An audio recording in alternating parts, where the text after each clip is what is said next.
We saw inflationary pressure on lumber before COVID even hit. Yeah. And then when COVID hit, everything came to a complete stop. So we thought maybe things would reverse, we'd have more supply.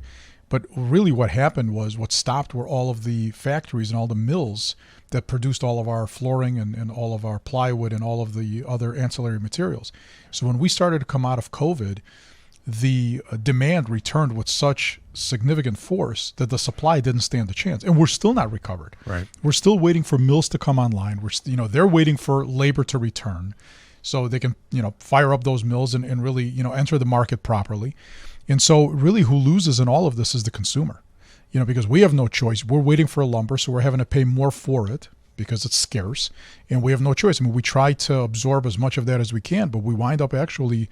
We're forced to really you have to pass it on. Sort of pass it on, exactly. Right. So, as consumers, we all sort of share in that burden. Whether I'm trying to buy a new car from Tracy or I'm doing anything, I'm buying a new floor. It doesn't matter. As consumers, we all lose, and we don't know when that's going to stop, when it's going to end. But as long as the demand is going to continue to outpace supply, it's basic economics 101. Where do you get your lumber from? For where does the lumber come from?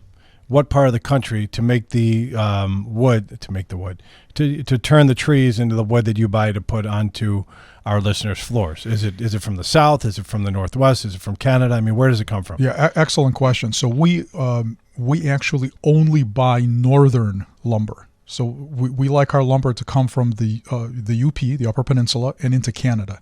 And the reason we like flooring manufactured from that lumber is because it's a much slower growth season, which makes for a much more dense tree, which makes for a much more durable wood floor.